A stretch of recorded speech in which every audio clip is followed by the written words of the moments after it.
Virge, welcome to the stream. Thank you so much for taking some time to chat with me today. We're going to just run through his career. Obviously, he recently announced that he has retired and is moving into a new phase. Still going to stick around in Rocket League, so y'all be sure to hang around towards the end. We'll talk about that some. But for now, the official kind of RLCS coach pursuit, he's going to put that to the side. And maybe, I don't know, maybe in the future, if some opportunity rolls around or something changes, maybe he's open to it. I don't know, but we're going to run through his history as a coach, how he got into coaching, obviously his coaching career. We've got some topics that you guys hit me with yesterday. We'll touch on some of these things as well. But right now, we'll just start at the very beginning. Virge, how'd you even get into Rocket League? Yeah, so I have been playing soccer my whole life. Like ever since I can remember, old enough to run around, I was kicking a ball. And so soccer has just been a huge part of my life. And I played a lot of FIFA, especially with the soccer team in high school. Like we had a lot of FIFA tournaments. And yeah, I just kind of like the career mode was cool having like one player on the field that you control. You don't feel like you're kind of controlling the whole team. You're like, okay, I'm this player. This is my position. And that was fun and all, but you're still not like in control of all the physics of the game and everything. Right. So I always wish there was like some kind of non-animation based soccer game.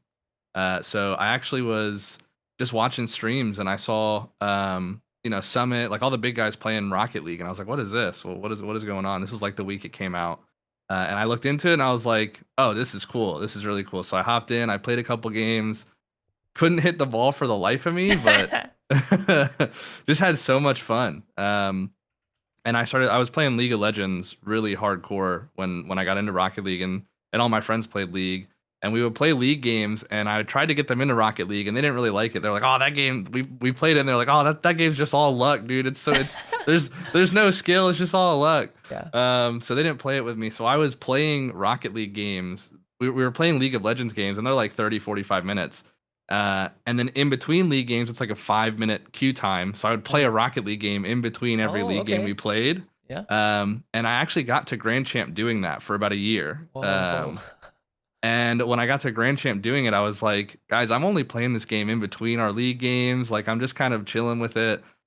I enjoy those 5 minutes of Rocket League more than those 45 minutes of League. Like, Yeah. all 45 minutes of the league game, I was looking forward to that one Rocket League game between. So I was like, I'm just going to play more Rocket League and play less League. And they're like, all right, do your thing, man. So I started just playing Rocket League. And yeah, I mean, the rest is history. Like, I just fell in love with the game so quick. That's incredible. It does. I've talked about this with a few different people. The entry for Rocket League seems so similar for almost everyone, where it's not the same, like you're talking about your friends, they tried it and it kind of put them off. But it feels like a lot of the people that have stuck around with Rocket League for a long time, it was one of those things, it's like instant, right? Like you play it, and even when you're bad, it's so much fun. And what you're talking about too, as far as like your craving for like real control, that way you can express your own, Yeah. your own style of play and whatnot. It's, to me, I think it is the like perfect translation of traditional sports into the digital world, because you have to truly execute all of these movements, rather than just press circle for shoot in NCAA or something like that. Yeah. So I think it's for me, that's what it grabbed me. I grew up playing sports. I didn't play video games, Get good and I think form that's with that. yeah, exactly. That's what grabbed me about it. I think was it really felt like a sport in this digital world. Yeah. Well, you found Rocket League, started to get a little bit more serious about it. Some of your friends are still playing other games, and many of these people may not know, but you didn't actually start. Like your start, I guess, began more as a player. I mean, there's some competitive tournaments that you're in, and some big moments. Virgin and I were just talking about this. One of the biggest moments I would say early on was. What were they called, John? They were F3. F3. How can I not? Yeah. How can I forget that? But they had as far as content, John, Woofless and Neat Mike. and Neat Mike. That's right. Three of just the like largest creators at the time in the Rocket League space, and they would stream their runs. Well, one of their RLCS qualifier runs, they ran through Virge twice, right? You guys beat him the first time, is that right? Yep. We ran into him twice. So I was this was back when I was like still in the I think I was like champ 2. I mean, I think I had gotten grand champ, but realistically I was like a more consistent champ 2, cuz I guess it was super champ back then. it went champ, super champ, and then grand champ. And grand champ was the champ 3 logo back then. Um, so I had like gotten grand champ, but I was more consistently a super champ. And we ran into them. It was me and a couple of my buddies. They were both champ, super champ, and yeah, we were doing an RLCS run, the open qualifiers, and I was streaming it, and just suddenly I looked over and my stream had like 300, 400 viewers, and I was like, and this is like, my first Rocket League stream ever. My channel has no followers. I'm supposed to have one viewer, maybe two. And I look over, I'm like 300 or 400 people. What the hell is going on? And there's just like flooding the chat with like, if you win this game, you're gonna play John Sandman and Wolfless and Heat Mike, and if you win this, you're gonna run into them. And I was like, no shot, no way, because I watched their videos, right? Yeah. Like I knew who they were. So I looked at the bracket, and sure enough, like they were the next match. So yeah, we played, we won, we ran into them, and then like Kronovi hosted me, and that was big because Kronovi was one of the people that got me into Rocket League when I was in that stint of just playing between league games. Part of the reason why I fully switched over to Rocket League is I saw that Kronovi beta montage, and I was like, okay, I had no idea that this was the level you could get to. Yeah. And really back then it was just like he was hitting aerials. but Yeah, maybe like a little bit of air roll or something. Yeah, but for the time it was like I'd never seen anybody play the game this way. Yeah. So he was a big inspiration for me to push to improve. And when he hosted me, I was like, this is crazy. Like, what is going on? So I had like 2,000 or 3,000 viewers at the time. And we're playing, we beat them the first time, and then we lose later in the bracket, and then people are saying like, oh my God, you're gonna run into him again in the chat. And like I look at the bracket, and it was like if we win our match again, or like they win their match or something, we run into them in the lower bracket. And then they ended up beating us in the lower bracket, and I don't think I'll ever live that down. Like everybody that remembers it always says like, just remember you lost to John Sandman. Of course. Oh goodness. But yeah, that gave me a taste for really the possibility of an esport, or the possibility of a community within a game. Before then, I had never really been involved in a gaming community. It was just whatever games like my buddies were playing, I would play with them. Right. But experiencing 3,000-4,000 people in my chat, just like blowing up the chat, talking about the Rocket League community and this and that. I was like, that was so much, like, just stream. I didn't want to stop streaming that night. Yeah. It was so much fun. I enjoyed it so much. I was like, I feel like if that's like a taste of what it's like, I really want to pursue this. Yeah, for sure. Someone has corrected us. Their teammate was F2, wasn't it? Oh, it was F2. Yeah, okay. I'm thinking F3 flip side. Yes, yeah, yes. F2 is I think it was making fun of G2. Yeah. I think you're right. That's exactly right. And I totally know what you mean too. Like I don't, or I can imagine it. I don't have a bunch of experience like playing a game and just doing that game and not being, but there is something special when you start to experience, like you said, like all these people, and then there's this other creator and they're all talking about it. It's kind of like I don't know, it's like, it makes me think of like lunchtime at school where there's like groups of people and everybody's talking about maybe this one thing that happened, or like this upcoming holiday going on and we got a 3-day weekend or something, where you just all are passionate about this one thing, and it kind of brings you guys together to build this fun community. So little taste of it there, and you continued on pursuing playing for a while. I mean, I'm seeing a team name here, Foresight, and you're playing alongside Geno Cop and Navy Striker, and those are two high-level players that went on to find plenty of success. Oh my God, I didn't even remember that until you said that. That's crazy. Yeah, those guys went on to be way better than me.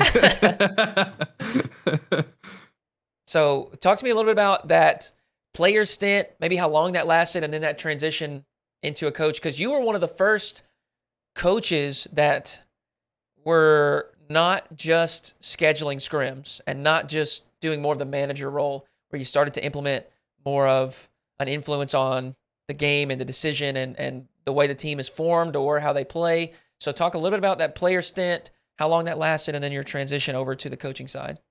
Yeah. So I was pursuing the only route I knew at the time, because it really was the only route that existed, was becoming good enough to be like to qualify for the RLCS, and that was how you got your name out there. Like, or you were good enough to play, and you just didn't find a team, but you were friends with all the teams. So then I got a manager spot because I know everybody, and so I pursued being a player. I was pushed like very early on. I was like falling in and out of the top 100. Never like consistent, like top 50 player or something, but more like just falling in and out. Never consistent with it, but yeah, I pursued kind of qualifying for the RLCS as long as I could. And I remember being at work at Bonefish Grill when I was a server, and I would browse the Rocket League Reddit looking for teams. And while I was at work, I came across this Reddit post of this guy looking for a contracted um, B team or C team for his org or something, and it Yeah. ended up being Fibion, and I think we all know kind of where that went. But I ended up reaching out to them. They're like, "Oh yeah, sorry, our team is full." I just thought, well, I thought to myself, if there's a B team or a C team, that means there's an A team, and if I get Yeah. on to this B or C team, then I'll be in the same area, the same discords with this A team, and maybe just get some experience around them and Yeah. just see why they're so much better, whatever. So I reached out and they're like, "Oh yeah, sorry, we filled all the spots on the C team." And I was like, "No, no, no, you don't understand. I think I could beat anybody on your C team because I think I was like at the time, you know, kind of the bubble level." And Yeah. so I was like, "I'm willing to take the C team if it means I'll get in the room with the A team." Right. So he was like, "Yeah, I'll give you a try. If you come 1v1 our C team captain, and if you beat him, we'll let you on the team." That kid rage quit when I 1v1'd Oh. him. So they gave me the C team spot and they let me pick my teammates. And then I brought a couple of buddies that I was playing with me. And then we got into a meeting. We had meetings like every week or something.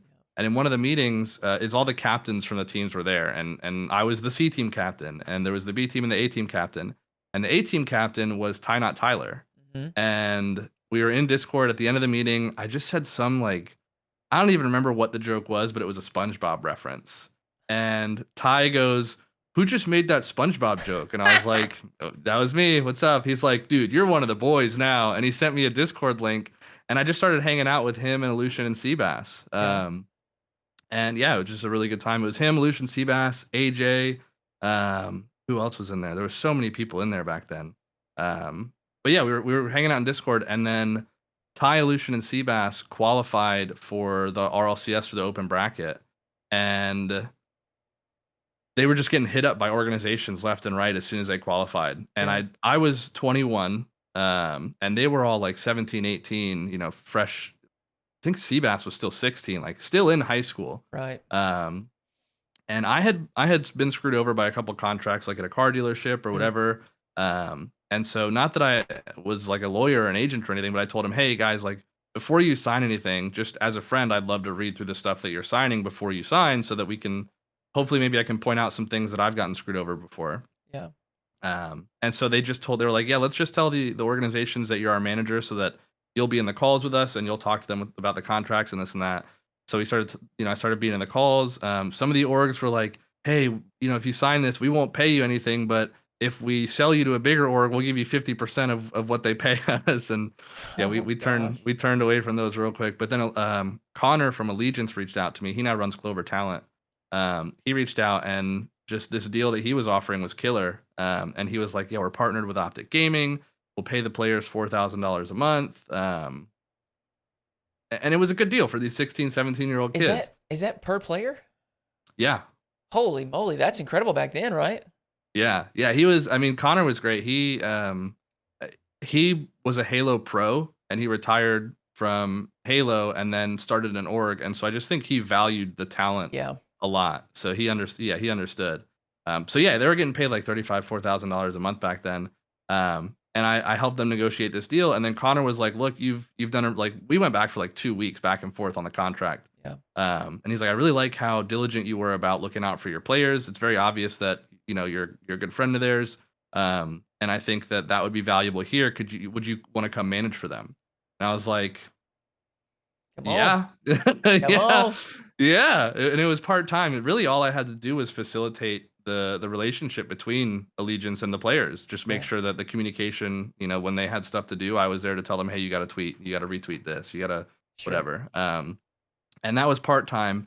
And when I took that job, he's like, "There's like a 2% chance we'll have you move out here to Texas. It's really small, but just a heads up." So I'm doing that part time. They were paying me like $1,000 a month, and I took that and I moved out with it from my Yeah. mom's house. I went and got my first apartment. I was like, I'm making money serving at Bonefish, and now I have this guaranteed. I thought it was guaranteed. Yeah. Uh, so I'm getting a guaranteed $1,000 a month. That'll just be my rent, and I'll just make extra money on doing my waitering or waiting and bartending. Um, and then like 3 months into the job, Connor gives me a phone call and he's like, "Hey, we want you to move out here to Texas. We want you to be full time." And I was like, "Okay, let me talk to my girlfriend." So I talked to her, and she was like, we had been together, I think, about 2, maybe 3 years at that point, and she was like, long distance is scary. I told her at this point I hadn't told her I played video games like a lot. She Oh, knew I wow. played video games, but she didn't know to the extent that I did. Yeah. Um, so I kind of just told her, I was like, "Hey, Katie, I play a lot of video games and like probably more than your average person. And I got a job offer to move to Texas in video games, competitive video games." And she was like, "Do your thing. I want you to be happy. But if we go to long distance, I don't know if it's gonna work." Yeah. And she was like, she was unsure about like the pursuit of a video game career. Sure. So I was like, "Look, Katie, before I move, like I'll turn this job down because she's the love of my life. I'm gonna marry her." And so I knew that. And so I told her, "Look, I'll turn this job down if you don't want me to go. But before I turn it down, I want you to come with me. RLCS World Championship is in a month in Washington, D.C. I want you to come with me and see what it's like. Because I don't think you understand the scale of it. I would just love for you to see and experience what it actually is." So we flew to DC, and we were spectators in the crowd, and she was there. She enjoyed the experience, and then when we left, she was like, "Okay, I get it. Like, I see why this is such a big deal to you. I see why, like, it's not just kids in their basement sweating and like whatever. Like, it's a real community of people and friends and like real humans." And she saw that like I had, Ty went and we met with him, and she got to meet him, and she saw like he was a good friend to me, and she just realized that it was serious. Yeah. So she was like, "All right, you should pursue this. I don't want you to turn this down for me. You should pursue it." And I remember all my friends came over, helped me pack up my apartment. And after everybody left, I was sitting in the U-Haul ready to leave. And I was like, because I'm driving to Texas, Yeah. I just started bawling. I was like, "I'm leaving everything. I'm leaving everybody I know, all my family, all my friends. I'm leaving my girlfriend." But yeah, I went out to Texas, and like Katie was coming to visit like every other weekend, and it was just getting so expensive to have her fly out as often as she was. She was like, "I'm just gonna move out there with you. I'm just gonna come with you." So she moved out with me. And then yeah, I was full time managing for Allegiance, and then they found out what rank I was. They didn't at that point. They didn't know what rank I was. Yeah. And they figured out I was kind of a bubble player, and they were like, "Would you be interested in coaching the team?" And I was like, "I mean, I have no experience, but I'll do whatever I can for the team." Yeah. So I started studying the game. At this point, I wasn't coaching yet. I started studying our replays and our scrims, and really, I was watching our opponents the most because they were the established RLCS players. We Sure. were the rookies coming in.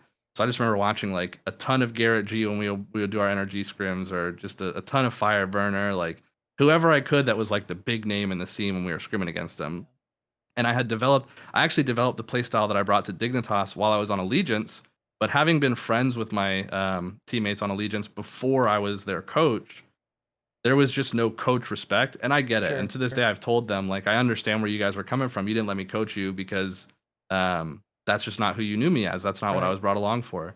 But I was doing like coaching on my Twitch. I was doing coaching on Gamers Ready. Mhm. Um, and I tried to implement some stuff with them, but they were young, and like I said, we were friends first, so there was just no coach level of respect. Right. Um, but yeah, I was technically the first full time Rocket League coach at the time. There was nobody else, at least full time. Yeah. And What so that a was the transition into coaching. what a wild ride, man. I cannot imagine, because the thing is, like, it's so different from like a career or job in person, where you walk in and you get to meet someone, and even if they do relocate you, it feels real. Whereas this is probably all managed across Discord online, and Yeah, I imagine that is just like so scary. yeah, yeah. When he told me that, like, he was like, "I'll fly you out here for a weekend so you can come see what it's like before you make your decision." And Yeah. they flew me and Katie out, and we stayed in the apartment complex. They rented us like or they had an apartment that was empty that they put us in for the weekend, and they showed us the facility. And like, I mean, this felt like an NFL combine facility, like Yeah. the real deal. They Wow. were partnered with Optic Gaming and Obey. It was all under this parent company called Infinite. Infinite had bought the rights to Optic, Obey, Allegiance, and then I think one other organization. Um, but just being in the same room as Optic was like a Yeah. dream come true. Like when I met Hex for the first time, it was everything I ever imagined. He Yeah. rolled up in his G-Wagon outside the compound. Me and Seabass were standing outside the compound waiting for our ride home. We see this G-Wagon roll up. Hex hops out. He's all dripped out. He walks by us. He just goes, "Stop, boys," and then just keeps walking. And I was like, "Oh my Nice. God, that was it." Yeah. That's so funny. So, timeline wise, this is 2017, mid 2017. End of 2017 is when Okay. Allegiance picks us up, when the boys qualified for RLCS. Yeah. I think it was like September or October they picked us up, and then December they told me they wanted me to move, Okay. and then January I moved. So Gotcha. start of 2018, January 2018, I moved out to Texas.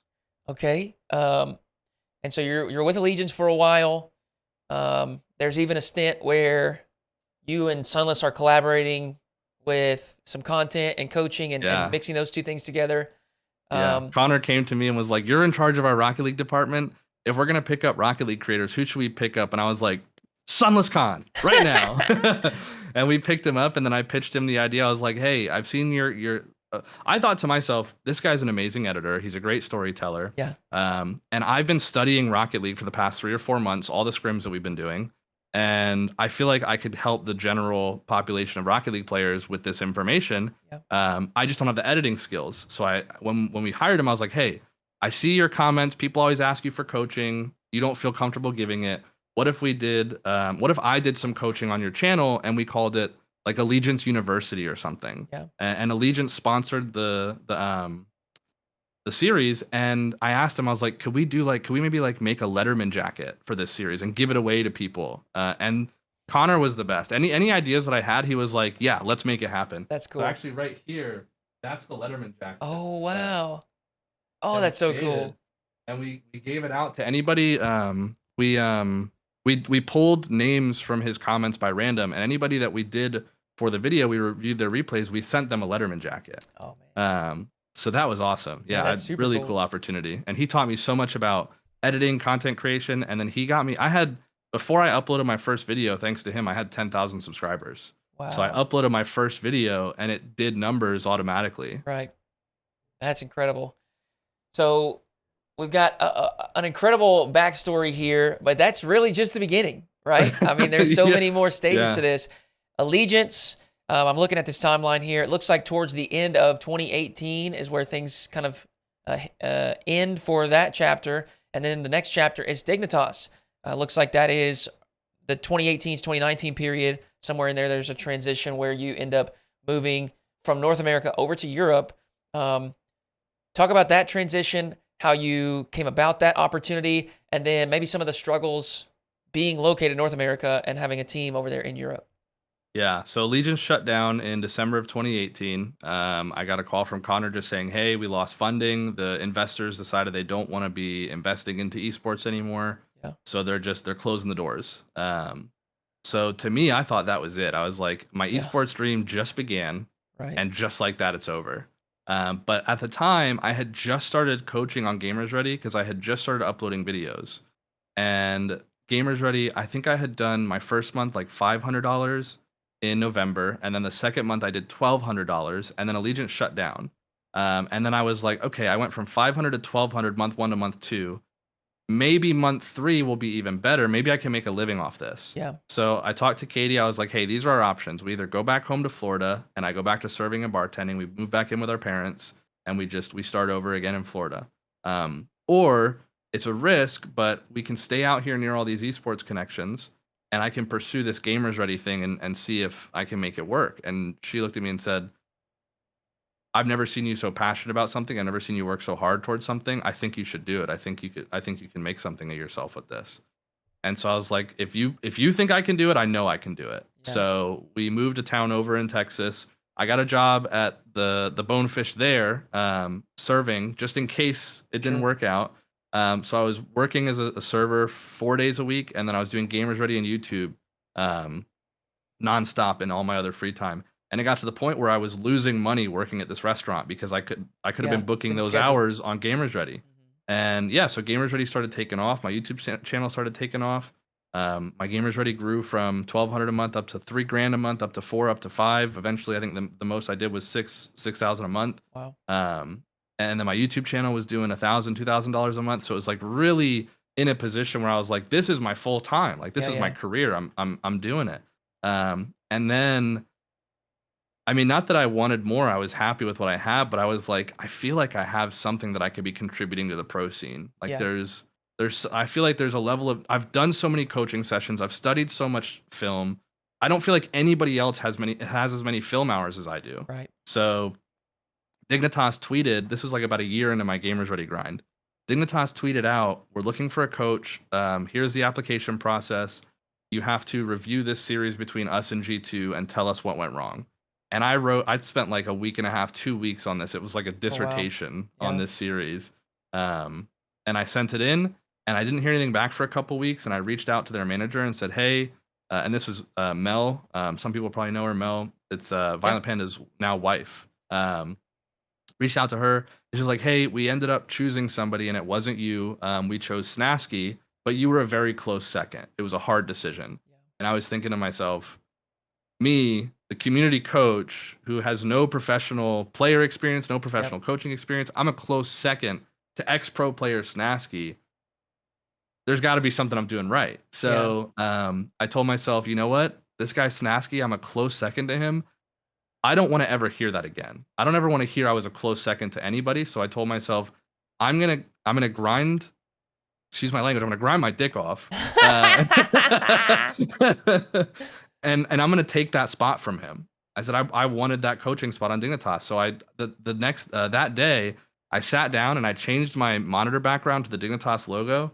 I put a sticky note on my monitor that said "Coach for Dignitas," and that way every time I sat down on my computer, the first thing I saw was the reason I was grinding. Yeah. I was like, this is what I'm going for. So for the next 3 or 4 months, I kept my head down. I kept grinding. And then they tweeted out, we're letting Snasky go. We're parting ways. We're looking to replace his position. We're looking to fill it. So I reached back out and was like, hey, I was a close second last time. I would love this time around if you guys gave me a tryout and just I could show you what I have to offer. And I got a 3-day tryout. I was supposed to sit in on scrims for 3 days and do whatever I wanted to do as the coach, show them what my strategy was. And on that first day, it's funny.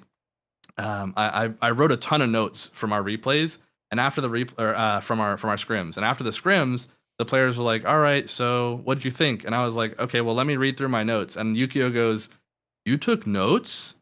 And I was like, yeah, I took notes. Obviously. Like, and he was like, Snasky didn't take notes. I was like, oh my God, I'm already 1 up. Yeah.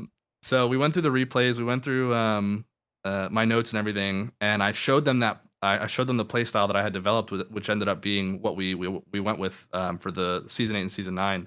And Panda just immediately said, yeah, you're our guy. Like day one, on the first day of the 3-day tryout, he was like, you're our guy. We don't need to do any more tryouts. This is exactly what we're looking for.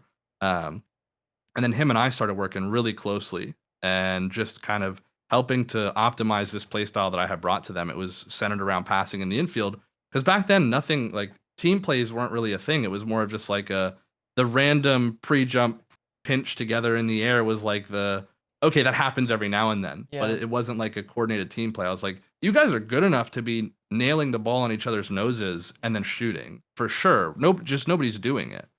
So yeah, we implemented that, and it took. We were going like 8 scrims are about an hour-long block. 8 matches is usually what you get. 7 to 8 games is what you get in scrims. We were winning every scrim 8-0, like not even close. But on match day, the players were just nervous to commit to the play style, and so they defaulted back to their instincts, and we were losing every single game day. Our season was horrible. We barely made it to the playoffs. And in the playoffs, that's when that reverse sweep on Barcelona happened, and that was the kickstart to our success. Was because we were down 3 to 0 in the series. I gave that little pep talk that I put in the video. Iconic. And I was just like, guys, we're down 3-0. As soon as we lose again, our season is over. So we haven't even gotten to try playing the play style in tournament yet. There is, at this point, nothing to lose. Come on, let's just try it. Yeah. Let's just commit to it. Let's be confident. And after they scored their first goal, there's just something that like switched in them. They're like, you know Yeah. what? Like we can, like the series isn't over. And they started like communicating more. They started sounding more confident. They started nailing the passes. And then from then on, we just stuck to the play style the whole way through. And it did so much for us. That got us to Worlds.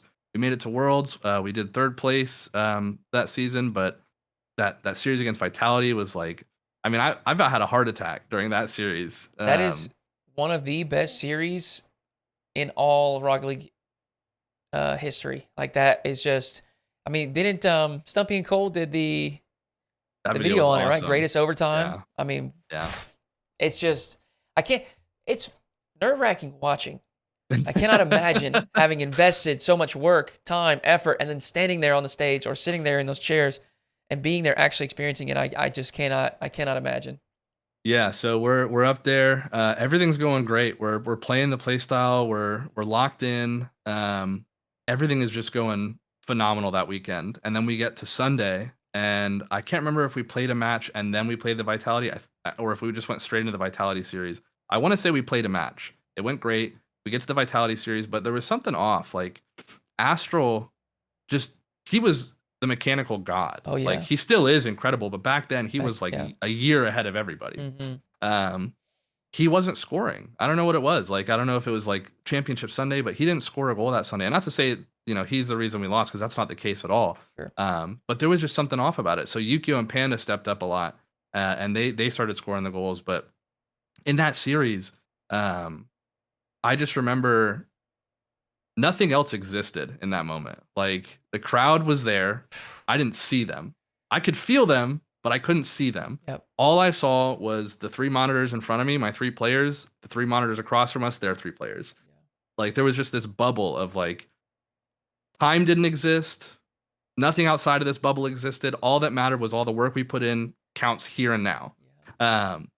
And we're in that overtime, and it's just like stretching on and on and on forever. And then Yukio scores. It was such a shit goal too. He like Yeah. he just like threw it at the net. They blocked it back into him, and he dunked it in. And I just remember like I didn't have any control over my body in that moment when the ball went in. Immediately, all my muscles tensed up. I just screamed as loud as I could. There's that picture. We put it in my video, my retirement video, where we go over my career, of me just behind Yukio, like screaming like this, like yes, and Yukio's like yes, like going, you know, the Super Saiyan moment, where his camera freezes and everything. But yeah, that entire weekend, I didn't scream at all, and then that one scream, I lost my voice right after. Like it was insane. And then after the series ended, from my waist down, I couldn't feel anything. My legs were like completely numb. My heart was beating out of my chest. Like the adrenaline was insane. I've never experienced anything like that, and I don't think I ever will again. But yeah, there was a moment in the overtime where the crowd just for no reason started cheering. And afterwards, I saw the video. They explained it was because Rocket League, like the gameplay was just so good. They were just excited about the gameplay. They just started cheering. But in that moment, it was just like, what the hell is going on? Like, there's this energy about the room. It just feels like everything is on our side. Everybody was chanting Dignitas. We just felt all the energy. It was, I mean, such a surreal moment. And that was my first LAN. Oh, jeez. That's so incredible, man. I think, and I'm not saying to that extreme, but people that have done competitions, they can relate to that in some sense, where you just get into that zone where the entire world it's not real to you. Like, only thing that matters is right here in this moment, the very present, whatever it is that you're doing. It's chess or baseball or Rocket League or coaching, whatever. You're just right there, fully present, and it's so special. I want to talk about this, though, because there was a big change, and a lot of people nowadays, you know, we don't even think about it. It's the back of our mind. But you went through, and you were with Dig for an extended stint there, but you went through the transition from league play to open circuit era where, and especially like now, I think they have started to find a balance as far as quantity. There's still some adjustments that we think they could make, but that very first RLCS X season was insane. There was grid, there was field, there was tournaments every other weekend. I mean, and those tournaments too, they featured a 32-team event in the fall, a 24-team event in the winter, and then 20 again in the spring. You know, now we only have 16 teams, so these are huge events as well. What was that transition like for you guys? as a player, as a coach, going from a league play where those couple seasons, there was 2 seasons, I think, that we had 10 teams. Yeah. So Season you're 8, playing season 9 9. series, 9 best of Yeah. 5s in a season, and then, of course, postseason as well. You transition to RLCS X, you're playing 9 on a weekend. Yeah. So what does that look like from you guys' perspective? So from the the team perspective, we went from, like, my philosophy was always, we're not playing to win, we're playing to improve. Sure. So on game day we play to win, sure, Yeah. but every other day we played solely to improve. So we forced ourselves into limit testing everything, and pushing our limits, and just failing over and over and over, and not winning but improving. Yeah. And so we sacrificed, the consistency of being able to win every single game for the consistency of we're improving faster than everybody else. And I really think that's why we were on top in season 8 and 9, Yeah. was just everybody else was winning, we were improving. And when we transitioned from league play, where you could prepare for the team you're playing against, and you only play them once, you know who you're playing, into you have no idea who you're playing, and you have no idea how many teams you're going to play, how many games you're going to play on a weekend. And not only that, like, one loss ended your season essentially. Yeah. So we had to transition from playing to improve to playing to win, and I think this is where my inexperience came in. Was I thought we had it figured out. I thought that our system was working, and it worked in season 8, it worked in season 9. Sure, it's going to work in season X. Why not? And so when we picked up Jorez, we kept pushing for that same play style, and it just didn't work. And I convinced myself, Jorez is just new to it. He has to catch up to Panda and Yukio. That's why it's not working. He's just not on the same page as them quite yet.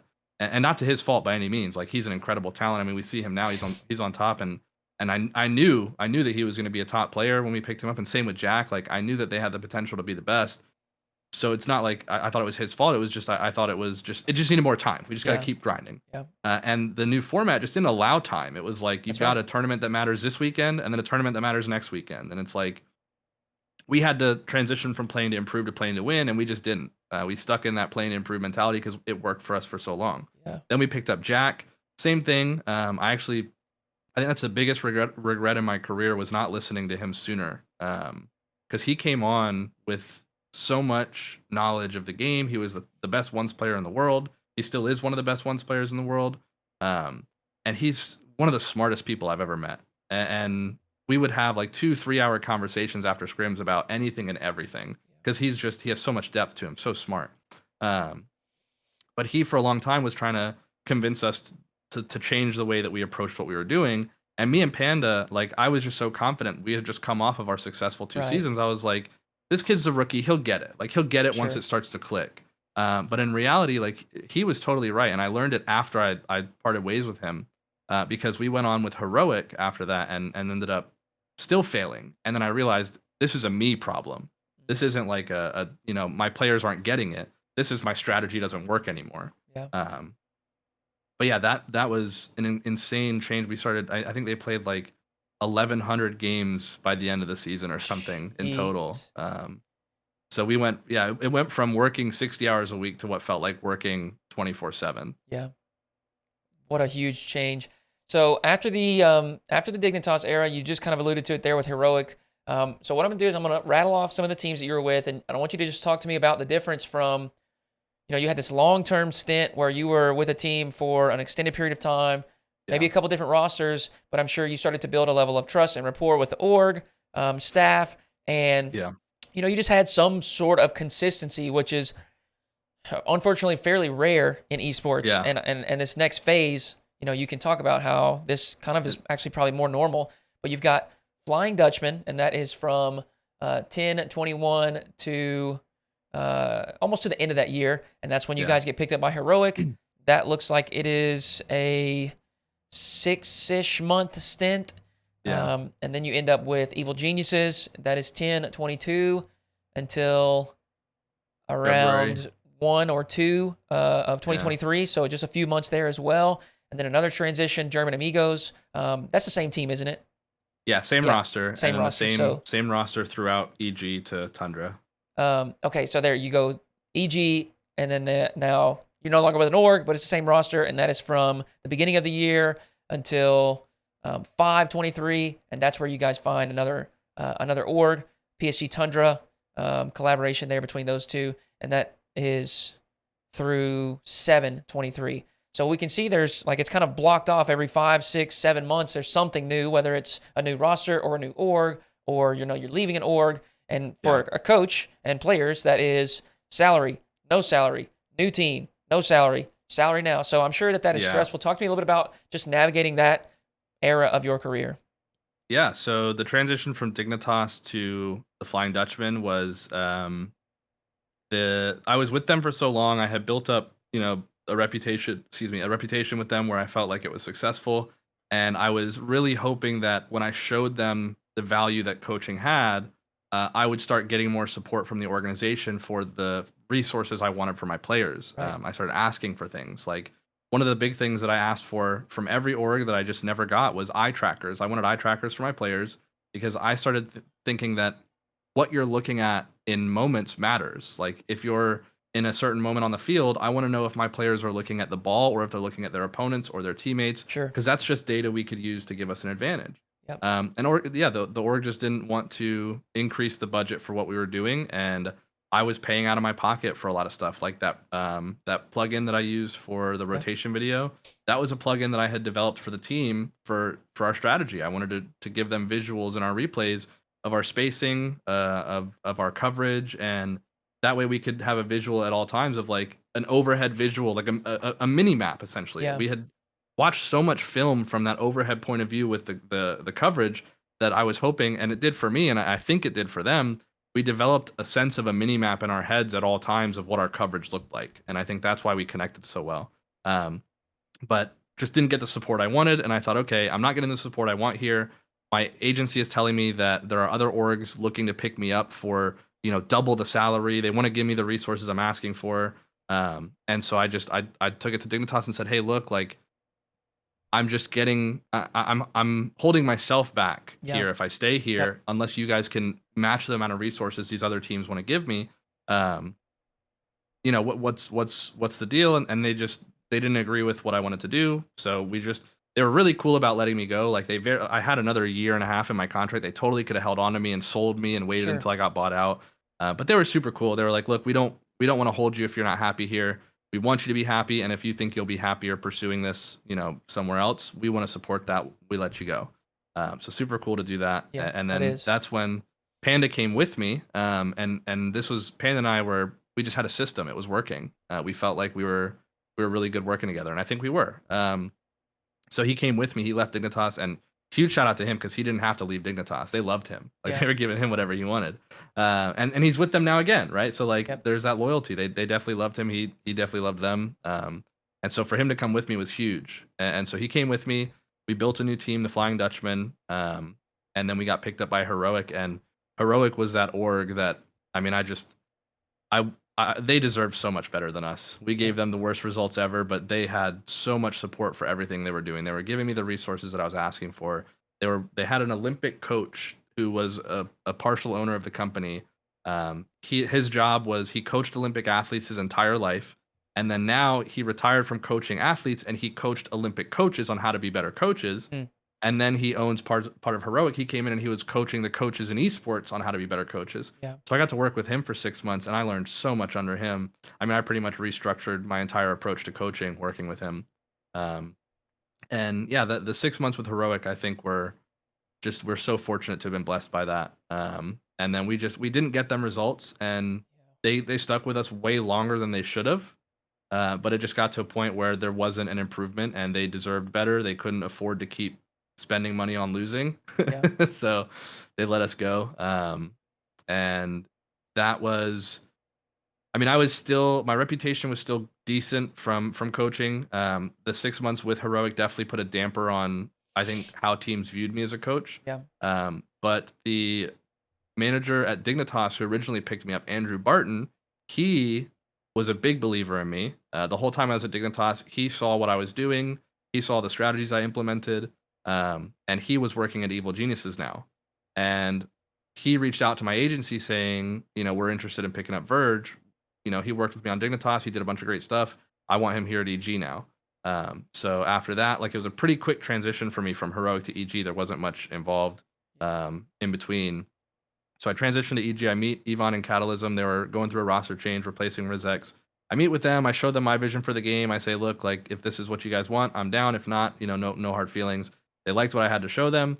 We worked together on picking out a third. We ended up going with Tox. And then that roster we were with, I think what ended up happening is EG picked me up because they were getting like inches away from the major Yeah. every time. And I think what EG thought was if we pick up this experienced coach, we bring them onto this kind of a rookie roster, he'll bring the experience needed to make that difference and push to the major. Yep. We again got inches away from the major, didn't make it, but we were getting better results every tournament. We made top 8, then we made top 6, then we made top 4, and we were slowly getting there. But I just think EG was looking. This is just speculation, so this isn't any kind of guarantee, but it felt like they were looking for a quick fix to majors, or if it doesn't work, let's get out of Rocket League. Yeah. And so that's kind of what happened. It was pretty abrupt for me. I took this deal with them. I signed a 2-year contract that ended up lasting like 4 months, and they let us go. And then that put me in a really awkward position financially, where I just started living off savings, and I was working with the German Amigos roster, and we didn't have an org for however many months we didn't have it. I was just, I went through all my savings, being orgless in between that. And fortunately, we get an org like right at the nick of time. We're like, I'm out of money. I'm out of the ability to keep pursuing this.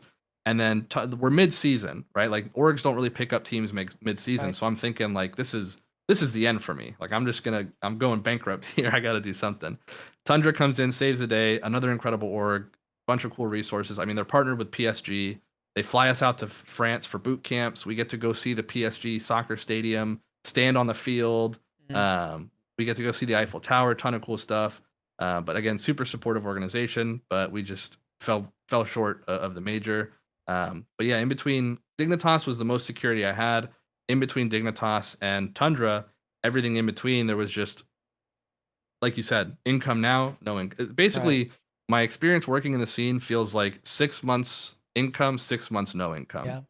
Yeah. And you make enough money in that 6 months to last you the year, but then at the end of the year, you don't know if you're going to get another opportunity. Yeah. And it's like, I'm now out of money. What do I do? So super volatile industry, really unhealthy work-life balance, because all I'm thinking to myself is, I don't know if tomorrow this paycheck is going to exist anymore. Yep. So I have to give 24 hours today to making it work so that tomorrow I get paid. And that was the case for my entire career. Is just so much uncertainty. It felt like if I stop working, someone else is working. And if someone else is working and I'm not, they're going to take my spot. So there was just there was this sense of like guilt of taking time off of work. Like I never went to visit. I lived in Texas this whole time pretty much. I never went to visit my family. They hardly ever came to visit me because I just told them I never had time, which I didn't. I could have made time, but again, I felt guilty doing it. My girlfriend went and visited family all the time. I wouldn't go with her because I just, again, was just like, I have to stay here and work. I have to stay here and work. So yeah, there was just this constant pressure of like, you can't stop working. If you stop working, your chances of not having a team in the future go way up. Yeah. And even if you do keep working, that chance is Right. it's still there that you may not have your org. It's still not a guarantee. Yeah. Right. I mean, I was super into the gym before I was into esports. And I gained quite a bit of weight in my time in esports, but it's because I stopped going to the gym. I stopped doing anything that required me to leave my computer. Yeah. It was like if I leave my computer, someone else is getting an edge on me. Right. So yeah, I lived in front of my computer for those 5 years, 6 years. And it was just so stressful all the time. There was so much constant pressure, and there was no guarantee. I mean, it eats away at you. It's really difficult to like to have the energy to keep going, honestly. Yeah. I'm assuming that that feeling is probably a huge driving force as far as the decision to retire from RLCS coaching and try to find something maybe a little bit more consistent, a little bit less volatile. Yeah. So I didn't realize how much pressure I felt until I put out my announcement tweet, and it sunk in that it was over. Yeah. I was super emotional. I still get a little emotional talking about it because it's just it's like one of those things like you don't realize how bad something is until you get away from it. Sure. And it's not that it was bad. Like I loved my career. I loved everything about it. I was super fortunate. but that pressure that was on me, I just didn't realize how much of it impacted me until I got out of it and realized how much better I felt. Yeah. Like when I was like, it's over. Like I don't have to worry about if I don't work now, someone else is. I don't have to worry about the competition of if we don't win this weekend. Like it was just this moment of like, I deserve a moment to breathe. I deserve a moment Yeah. to relax, and I don't feel guilty for it anymore. That's incredible, man. I'm happy for you. I wish things went, a little bit smoother. But it seems like, we mentioned this, it seems like this is kind of just the norm. You're not the only person that has experienced this volatility. And there will certainly be plenty more that go through similar, challenges that Yeah. that you've experienced and outlined for us today. Well, there's a couple things that I want to hit on that you talked about. You mentioned the eye tracker. You mentioned your Bacchus plugin, which if you are watching and listening have not seen it, you could go to Virge's channel. Just type in Virge rotation. It's going to be one of those first few videos on YouTube. I will tell you that I did a lot of coaching on Gamers Ready as well, and you were a huge part of what inspired me because, like you said at the beginning, coaches were just like player peers or ex players, and I was neither of those things, and so seeing you forge a path forwards, I saw that and I was like, that's exactly what I want to do. So I started coaching on Gamers Ready, and I bring this up because you were one of these resources that I used all the time with these students. I'm like, hey, watch this video, look at this, see what he's doing here. This is great information. So, you've been a big inspiration for me. And obviously, I'm not doing the coaching thing anymore, but I would never be where I am now if I had not started that way. So I appreciate everything that you did. Can't be doing that to me, man. No, I appreciate it, man. I gotta breathe for a second. Keep it together. That's funny. Well, the thing is, like, we don't have to get too corny about it, but it does take a level of courage to, take a path that has not been traveled yet, right? There was no one that had done the thing that you decided to do, and when we heard your story, and that's a huge risk that you had to take. You moved and tried this thing that probably felt scary and uncertain, and you're leaving family and what you know, and so, and then the thing is, like, you did reap rewards from it, but even so, like, there were still challenges that you faced in that career. So, I have a ton of respect and admiration for everything that you've done. But back to these this eye tracker and the Bacchus plugin. One of the things that, because I come from the traditional sports world, and there are just an unfathomable amount of analytics, measurements, different ways to quantify what is happening on the field, on the court, wherever. And then you use that information in your practice. You use that information in your strategy and your coaching and how you use the assets that you have on your team. And I feel like esports should have infinitely more than the real world because it's all there. Like every ounce of data is trackable, right? Like every movement, every input, everything that you could imagine in Rocket League, you could track it, and you could build a system or a formula or something to use that information, quantify that information, and then turn it into hopefully improvement. And so these are a couple things that I think would fall under that category for me. And I've always been so confused why it's not more present. Just talk to me a little bit about that. What do you think is maybe the holdup? Do you think that it is, and I don't know if I'm maybe being too simple here, but do you think that it's like a lack of reception from players? Maybe they aren't super willing to hear that kind of stuff? Or, I think one of the things that stood out is like you mentioned in that series where something clicked because the players scored that goal and it just like showed them, oh, this might work. And I feel in my experience, which is very minimal with coaching, but I feel like I felt that as well. Like they're very hesitant or skeptical to hear something. And then when they see it and they do it and they feel that it works, then they're like, oh, okay. So it almost, I wonder if these analytics and stuff like that, I wonder if it's could be something that's super helpful, but we just have to like, and I say we, I'm not, but the coaches have to prove to the players that like, hey, this is beneficial, this is valuable. Yeah. So when I got into my coaching job with Dignitas, that was the first thing I thought was, sports are way ahead of esports. They're doing things at a much larger scale. Yep. What can I pull from what they're doing into what we're doing?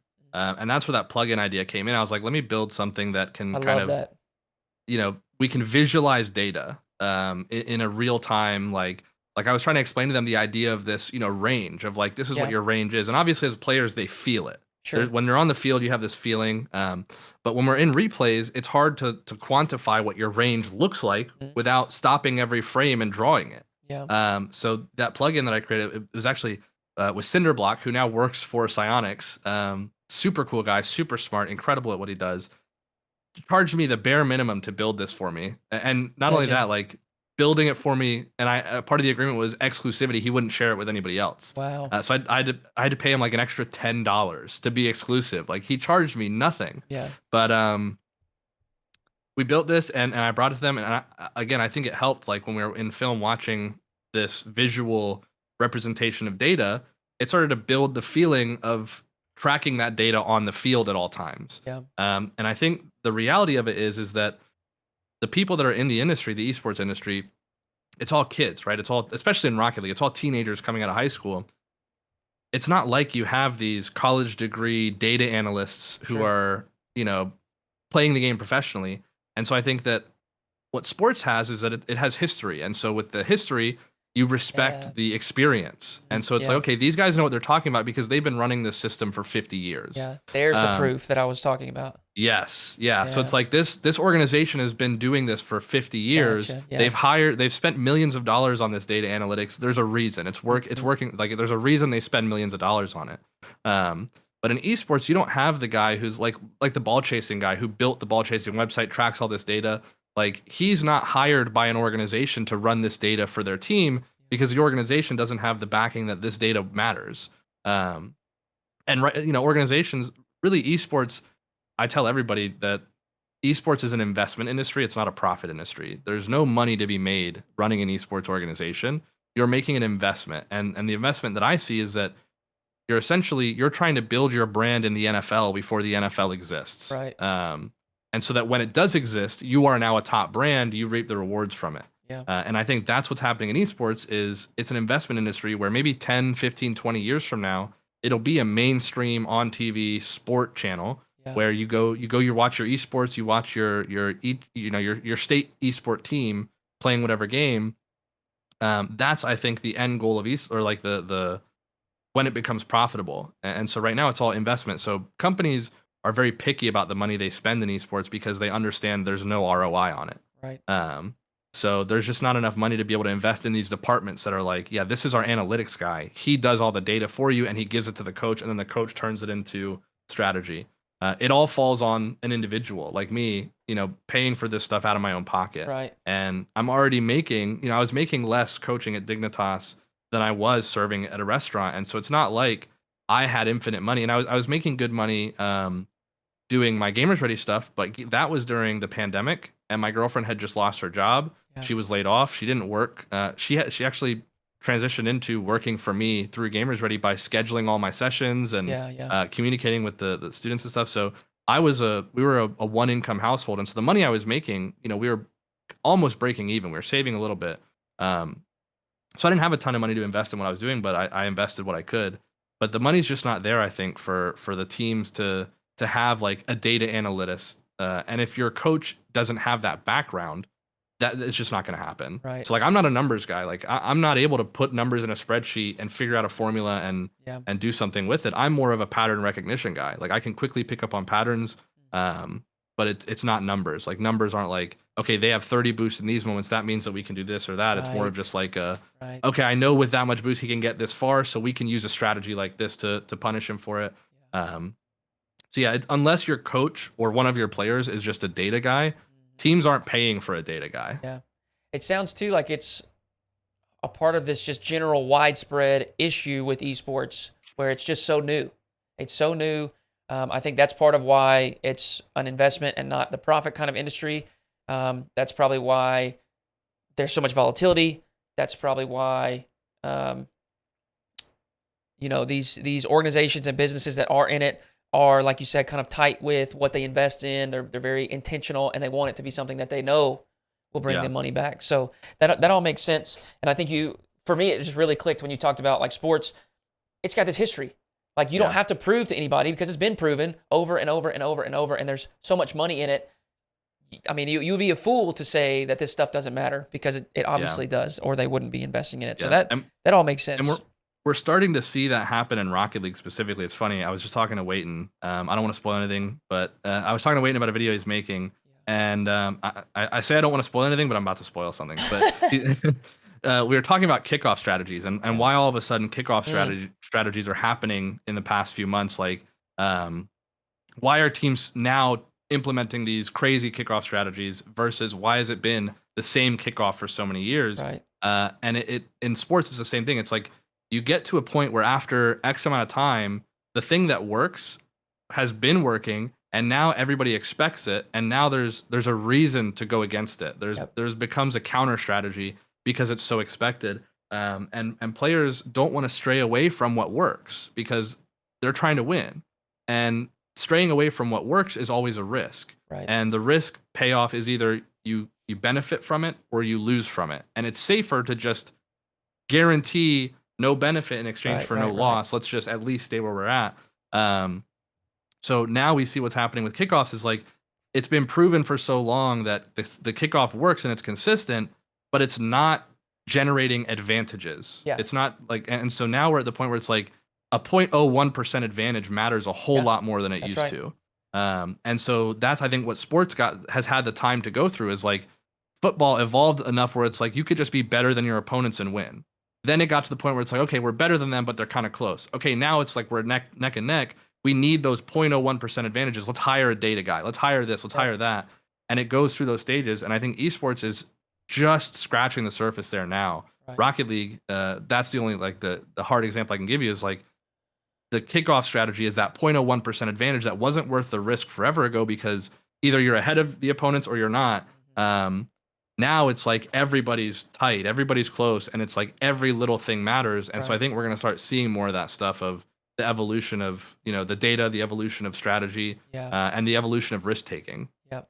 And it sounds like that concept that you're describing can be applied even to like a more general, just mechanics meta. Like there are, for a long time, the players, the risk was too large because they didn't have the mechanical consistency to regularly pull off flip resets. But now, when enough players do get that mechanical consistency, you have to push it further. Now you're doing double resets or a reset into a double touch or something. And it sounds like what you're describing where eventually everyone hits that kind of wall or ceiling or whatever, and you've got to level up again, or everybody's just equal. And like you said, you need that 1% or small advantage. And that's what kind of inspires that extra risk, whether it's kickoffs or upping your mechanics and whatnot. So it starts becoming a disadvantage to not take the risk. Yeah, exactly. That's yeah. That makes sense. So we talk about the youth, the maybe skepticism from players, historically, and frankly, even recently, we've seen individuals be outspoken about the sense that and this sounds more harsh than it is, but they don't respect a non-player as a coach. And I'll this is not verbatim, but this is I'm loosely quoting here. A tweet was sent out from somebody that is no longer a player's ex-player, but he was saying that he understands why players feel that way. He would not want to listen to someone that has never done what he's done. And so, I can understand that perspective, but I think personally that is potentially limiting your options as far as who you could get as coach, as far as how much you could improve, etc. But one of those things that goes along with it is we've heard, and I think Rocket League, there's obviously strategy and tactics involved, but I think it's one of those things that's very fast-paced, it's very execution-based, and kind of on that game day, who's executing their game plan better that day. Whereas maybe something more like chess, it's less about, you're not going to mess up picking up and moving your piece, right? There's no mechanics. Exactly. Like it's more here. And Rocket League's kind of a balance of that. But with that, like we see a lot of people talk about the have fun meta, good mentality meta. I'm drawing a blank here. The when teams first form, what is it called? The queso, like the honeymoon phase. The honeymoon phase. Thank you. Honeymoon phase, where it almost feels like some of the teams have more success when they just don't take it serious. Yeah. What has been your experience with that, balancing have fun, relax, don't take it too serious versus let's treat this as we're professionals. We're making lots of money to represent a brand, an org. How do you find the balance there? Yeah, so I've always been extremely professional in my approach to the coaching position in Rocket League. It's always been a very serious matter to me, and obviously, having fun is important because if you're not enjoying what you're doing, it's hard to make progress. Sure. And you experience that in Rocket League training. If you go into Rocket League training and you're just getting pissed off trying Mm-hmm. to do a training Yep. pack, you start rushing it. You stop focusing on the little things. You stop making the improvements. But when you're enjoying it, it's a lot easier to get in there and run the reps and then make that progress. Yeah. And that's the case for for the esport as well. Like actually, that's the reason why Astro left our team was I think that I enforced too strict of a professional environment, Sure. and he stopped enjoying competing, and it started becoming work to him. Yeah. And for me, Yukio and Panda, we enjoyed that. We felt like it feeling like work was a good feeling, but Astro was like 16 years old, and I think a lot of these kids that are 16 that go pro, to them, it's just I was playing a game that I enjoy. Mhm. I got good enough at it to make it to this tournament. Now I'm getting paid to do what I enjoy. Yeah. Versus me, my approach was this organization is paying me to do a job. I'm going Yeah. to do the job the best I can. Right. And so the that's the mentality difference. I think is just the age where it's like I've worked a real job and I know what it's like to have an employer pay you to do something. They expect you to do it. Yeah. Um, And if your first job is an esport, to you, it's just I'm getting paid to be me. Yeah. Like I'm just getting paid to be myself. So I can totally understand the for fun. Like this isn't a serious. I'm just getting paid to do what I love. Um, but I tried to make a shift in every team I worked with and get them to understand that we're being paid a lot of money. We're Yeah. very fortunate. We're being paid a lot of money to do something we love, but it doesn't mean that we don't have to take it seriously. Yeah. So all of my environments were always a very professional. Like we can have fun, but the fun can't impede on our progress. Right. So as long as we're making as long as we're dialed in and we're focused, I don't mind you guys cracking jokes, having fun with it, being goofy, whatever. But the moment that you guys start trolling, that's where I Right. I, I draw the line. Yeah. Um, but I think the reason why that for fun meta works is because in Rocket League, confidence is such a big deal. Because confidence, I teach this in my coaching, is a decision can be right or wrong, and that's we can identify whether a decision is right or wrong based on the variables, but there are very few constants in Rocket League. There's very few things that you can say this is always the rule. Right. One of the things that is always the rule in Rocket League is that hesitation is a mistake. Yeah. And so you can hesitate into the right decision and it becomes the wrong decision. Sure. You can hesitate into the wrong decision and it makes that wrong decision even worse. So hesitation is always a mistake, and so confidence is a huge thing. It's whether you're going to do something or not do it, you have to be confident about that decision so that you're Mhm. instantly doing it or you're instantly not doing it. Yeah. And when you're just playing for fun, I think players forget that fear of this is a Yeah. tournament. This matters. Everything I do matters, so I have to do it right. It just becomes I'm just going to turn my brain off and my flow state, my instincts are going to take over Mhm. and I'm just going to enjoy what I'm doing. And so it comes across like everything they're doing is right, and it's not that everything they do is right, it's more that there's no moment of hesitation Right. versus a team that might be hesitating. And Yeah. so all of a sudden these decisions that are incorrect suddenly become correct because there's no hesitation involved. It's like Mhm. I'm committing to pre-jumping this pass across the field, not because I've read it out and this is what's going to happen. It's more of just like I feel that that's the play to make. I'm just going to make it. Who Yeah. cares? And then it works, and suddenly it's this crazy shot that, oh, how did you read that and how did you do this? The players, I just felt it. Like I was just playing my Yeah. game. Yeah. Um, so it's that confidence of like I feel this. My brain's telling me this is right, and I just do it. Yeah. And when you over strategize, and I learned this in my career by over strategizing, you overthink, and when you overthink, Mm. you hesitate more. When Mhm. you hesitate more, you're punished more. Yeah. And so I had to find the balance of building a system. Like the league play system worked because it was league play. It was very predictable.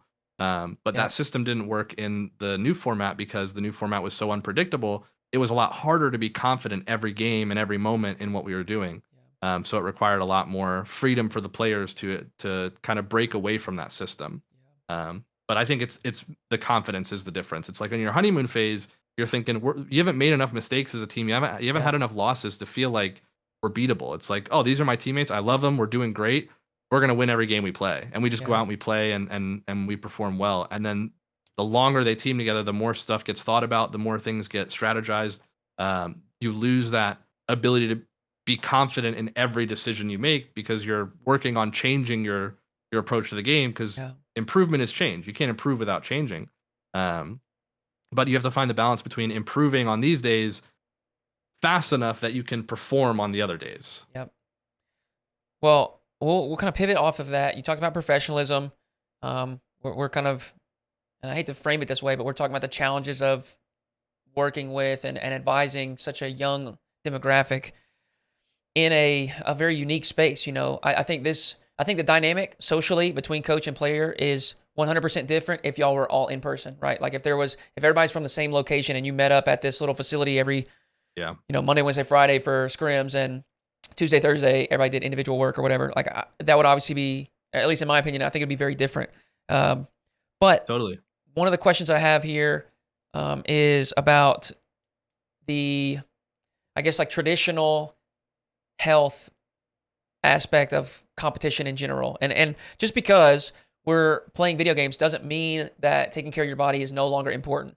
Taking care of your body, taking care of your mind, those things are all compiled together. So is that something that you pushed for? If so, did you receive resistance? Were they willing to accept those things? And I'm talking about, exercise, good sleep habits, diet. Are we taking, caffeinated drinks before these games? Just anything to do with the physical realm of the body. Is that present in coaching and Rocket League esports, or just talk a little bit about Yeah, that? it's definitely present. I wouldn't necessarily say there's so much resistance as more of ignorance. Sure. It's just like, again, you need that proof of concept for Yes. somebody to buy in. Yes. Yep. And yeah, I mean, there are players who, I mean, I'm not a picture of health. I'm probably the opposite of a picture of health, and I think that I let my health go a little too long. Don't say sure. Come on. No, I'm just kidding. I need to push back. I'm sorry. But yeah, I let my health go in the pursuit of this career because I stopped, like I said, I stopped going to the gym as often. I stopped taking time to cook my meals, and I was sitting at my desk and I had a 15-minute lunch break between my sessions. Yep. I would order DoorDash and it would show up. I would eat it and then get back to work. Like the time spent on cooking was time I could have spent improving. Yep. So yeah, I totally neglected my health. I did try to, encourage my players to remain healthy and do the right things, but obviously it's difficult when they're not seeing me do Sure. it. Yeah, that's right. And I even I had a deal with Astral where he was like, if you get into the gym and you lose some weight, then I'll start doing more of what you're asking me to do. And I was like, I'll Yeah. do it. So I started doing it. But it just wasn't consistent.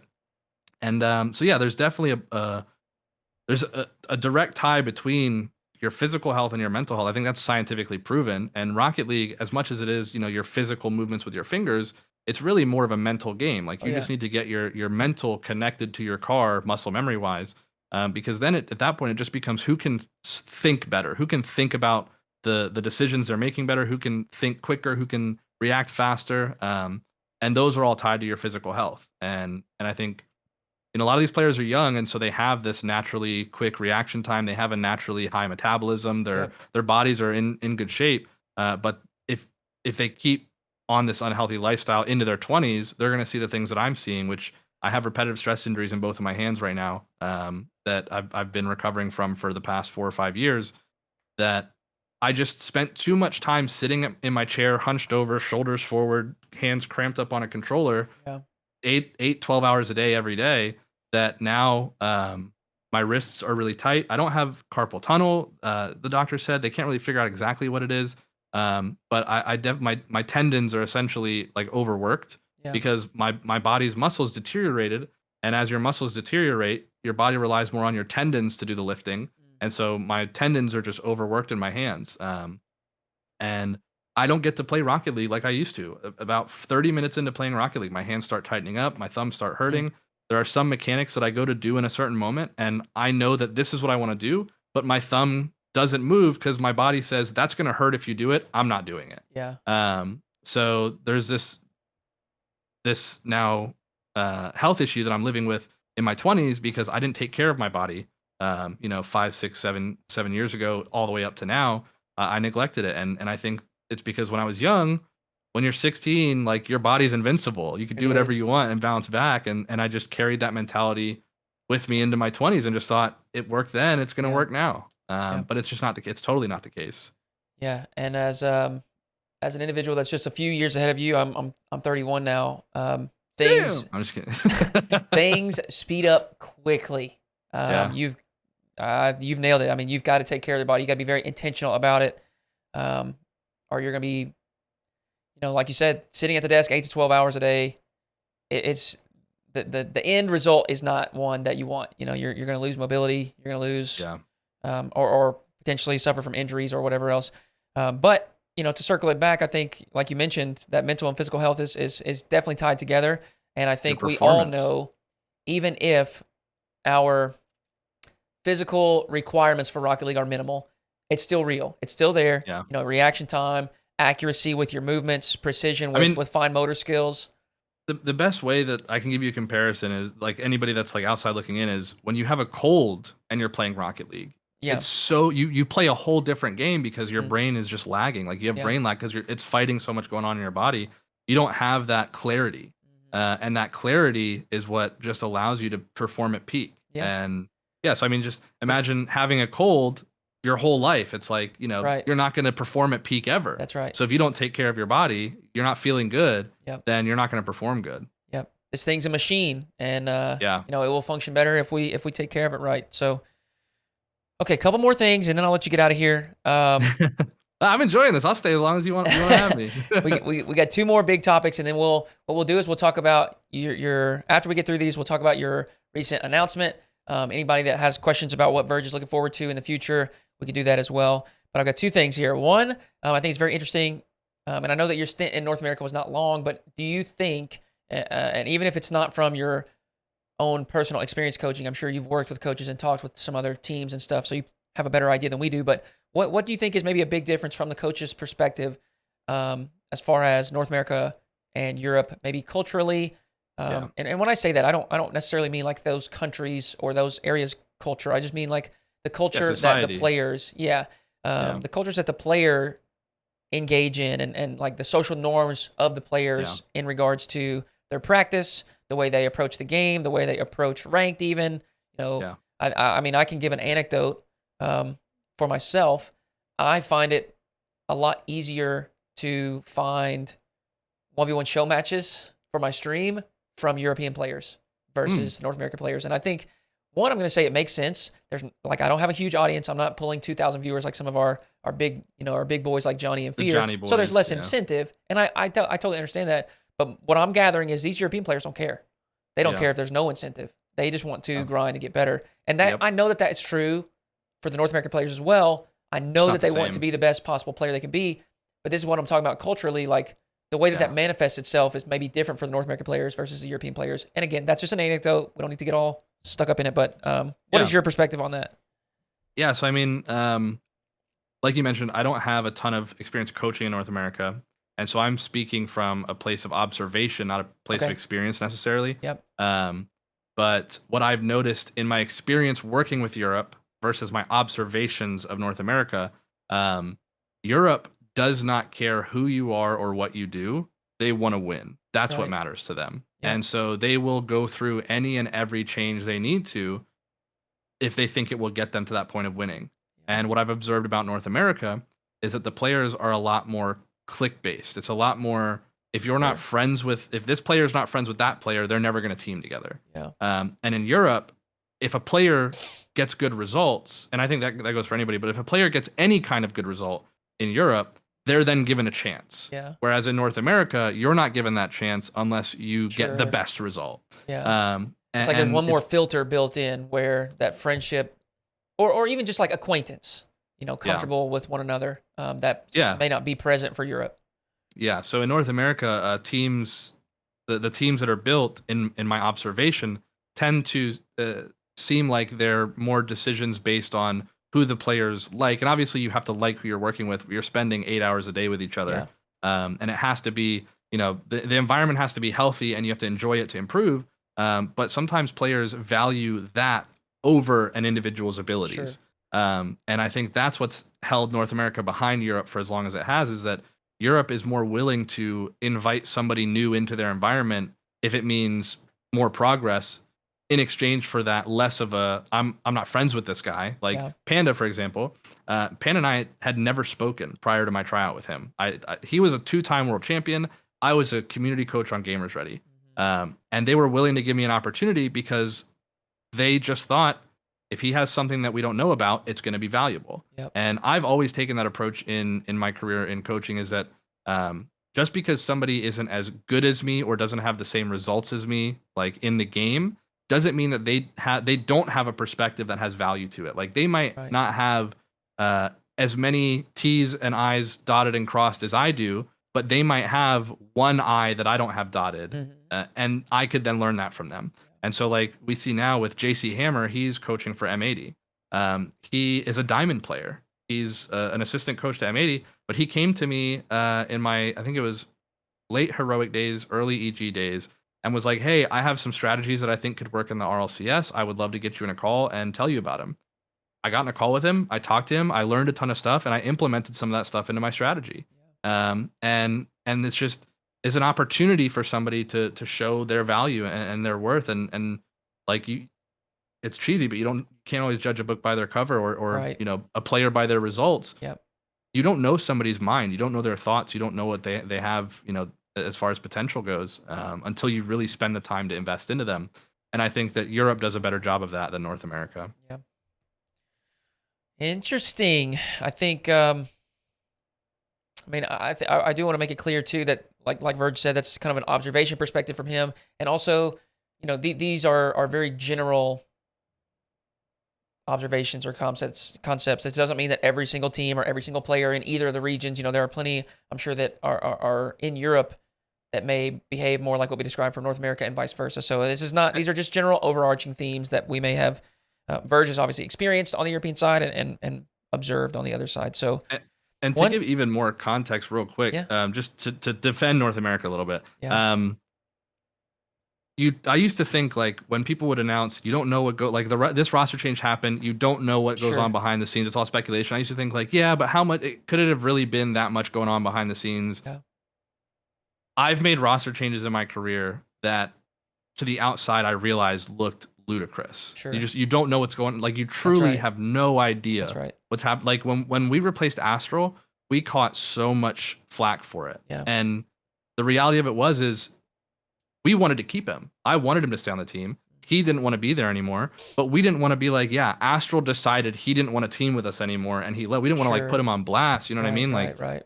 So the result comes out, mutual parting of ways. Like, that's how you have to word it, so that no party is harmed in the exchange. But you really have no idea what goes on in these roster changes. And so again, like from my perspective, it is a lot of speculation. But I've also tried to break into the North American scene in coaching and just have never been given an opportunity. And so that, from an experience standpoint, in Europe, I was given opportunities from players like that have never heard of me. Panda was one, Yvonne and Catalysm. They, they had heard of me, but we had never worked together. They didn't know anything about me. So Europe had given me a lot more blind opportunities. North America had never given me one. Yeah. All right. Final question here. Reflecting on your career, is there anything, now that you're sitting where you are, is there anything that you would do differently? Yeah, I would do a whole lot different, actually. I think, hindsight's 2020. Sure. When I first started coaching, I was trying to find a way to get authority and enforce things on my players. And so when I first started with Dignitas, I asked them, what do you think I could do to enforce stuff? And they gave me the authority to fine my players for certain things. Obviously, I had to be, I had to write out a reason, I had to justify it, and the org had to approve it. But I was given the ability to fine my players. And I very quickly realized that leading with punishment is just so wrong. It's the wrong way to approach it. And when I tried to lead with punishment and say, like, I'm going to fine you $50 if you don't do what I'm asking you to do, or whatever it is, it created a tension that the player wanted to listen to me even less. Yeah. And then I started realizing these are kids. Like, it's wrong of me to threaten to impact their paycheck. It's wrong of me to threaten this control over them and like tell them they have to do something. What I should be doing is instead rewarding them when they do it and not punishing them when they don't. And I learned that, I think, too late in my career for it to have impacted as many players as I wish that it did. So I learned leading with rewards is so much more valuable. I wish that I had picked that up earlier. I definitely regret parting ways with Jack. I mean, obviously he's had a ton of success, but even aside from that, just the person he is, the work ethic he has. I relate to him so much on his drive for what he's doing, and if I had been around him longer, I think I would have been a much better coach at the end, like Yeah. now at the end of my career, having teamed with him longer. So I definitely regretted that. I regret not taking care of my health. That's for sure. I'm feeling the repercussions of that. Um, but yeah, I mean, there's so many moments, individual moments that I can't really pinpoint specifically, but thousands of moments where I think back and I go, I wish that I had worked with my team on this a little bit harder, or I wish I pushed this a little bit harder because maybe it would have made an impact in this series or that match, or would have gotten us the extra mile to make the major or whatever it is. It's like it's a lot easier to think back and go, what could I have done differently than it is to look back and go, I did this right. Sure. The biggest thing I think is I wish I recorded everything. I wish that I had a documentation, a database of every minute of my life going through that. Because so many times throughout my career, I wish I could have referenced back to what we were doing on Dignitas and found the patterns that led us to success. What were we doing right in those scrims, in those replays? What was I like as a coach? How was I talking to my players? How was I approaching certain situations? If I had documented everything, then I think I would have been a better coach in the long run just by having my film of myself to study more so than just the game. Yeah, that makes perfect sense. I think you nailed it too, as far as like it's easy to it's easy to look back and think about. It's almost like I don't know the name of it, but like a maybe a thought tree or something. Like you make this decision, it goes this way. It's probably Yeah. really easy for you to sit there now and think, if I had done this at this time, The butterfly effect. this would have gone this way instead of the way it did. Yeah. And obviously, there's no telling. But I think something that's very important is to look back and reflect and think about the things that you learned on that journey. None of those are wasted moments or wasted experiences, because obviously they're going to bring you to where you are now Yeah. and help you as you move forward in the future. So with that being said, I'm through with my topics here. We've kind of walked through your career, retired as an RLCS coach, at least for now. I mean, I'm going to keep saying that because I feel like, who knows? Listen, I'll say this. I will never coach in the RLCS full time ever again. It will never be Sure. what I rely on for an income. If an opportunity comes up where I can be a consultant for a team Yeah. in my extra time and my free time, that's not an opportunity that I'm saying is never going to be taken. Sure. But where I'm at in my life, the direction that I want to go is a direction of stability. I want to Yeah. start a family with my girlfriend. We want to get married. Like, we've been putting marriage on hold for as long as we have because my career has been so unstable. Spending the Yeah. money on a marriage has just been out of the question. Yeah. So we've been wanting to get married. We've been together 10 years. And so yeah, the direction I'm going, the RLCS could never be what I rely on for an income. So That I'll makes never sense. coach again full time. But what I really want to get back to, that I built my career starting off in, was coaching within the community. And really, the promise I made myself was, if I get good at Rocket League, I will do everything I can to share that knowledge with anybody who wants it. Because when I was improving at Rocket League, there was a gatekeep feeling to Yeah. improvement. Players would not share the information that they had or the experience they had because ultimately everybody else is a threat, right? Like if especially back then, if people got good enough fast enough, they were then a threat to somebody else's position. Yep. So people didn't really want to share the improvement of Rocket League. And so I promised myself, if I ever got good enough at Rocket League that I can help people improve, I'm going to do everything I can to share it. So moving forward, I really want to, and I've tried to do that throughout my career. It's been really hard to keep up with content and competing. Because like I said, anytime I'm not spending time on improving the team, I felt guilty. And so working on content, I felt guilty. So I put it on the back burner. I wasn't doing as much content, but I really enjoyed when I was in my Gamers Ready stint full time. I loved making content. There was just such a good feeling to finishing a video and uploading it and sitting there for an hour reading the comments of everybody saying, this is exactly what I needed. I love that this helped so much. That like you're the, like, now I get into ranked games. I'm Grand Champ 3. I get into ranked games and I get kids who say, Virge, you're the reason I'm here. All of your videos have helped me get here. And I just think back to myself sitting at my computer 60, 80 hours a week, working 60 hours on a video over the course of 3 or 4 weeks. I remember sitting there thinking, I just hope this helps somebody. I hope this helps somebody. And to now be seeing those people that I'm thinking back then, I hope this helps somebody, and I see the effect now. There's people who get to enjoy the game to the level that I do, and they're beating me. They're beating me at this game. Yeah. um, it's just such a humbling feeling to look back and think like all those hours I put in, even if it's just one person, saved somebody some time, saved somebody some stress, some hours, and they now get to enjoy the game again or enjoy the game more as much as I do.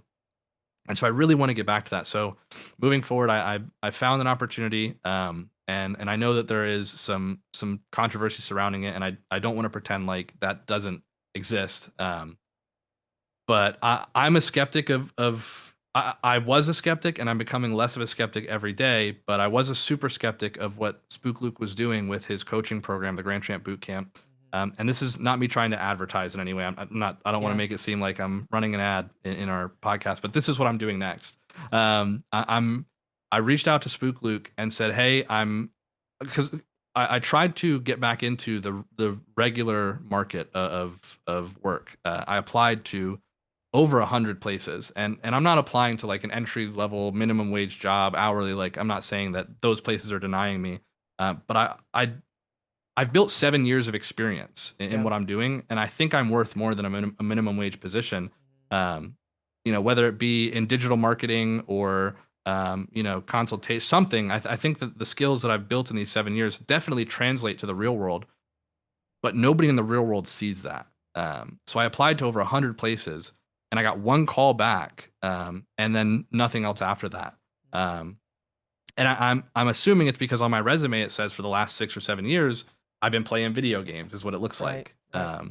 So I reached out to Luke and I said, hey, I've always wanted to build something more than just a one-on-one coaching session for the community. I want to have an impact, a wider spread impact on the community. If I had the time to build what you did with this Grand Champ Bootcamp, I would have done it. But I think that doing it now just doesn't make sense. You've already built it. I think that there's a place for me to come in and help you turn this program into what people think it is, which I think a lot of people, myself included, thought of it as taking advantage of the community and charging a ridiculous amount of money for something that just shouldn't cost that much money in the first place. But um, ultimately, the goal is to help as many people as possible improve at Rocket League, and he built a system that I think that with my approach to doing that and his experience having built this system and this team of people is just a perfect collaboration. I've always been transparent. I've always been pro community, pro, put the secrets out for free. Yeah.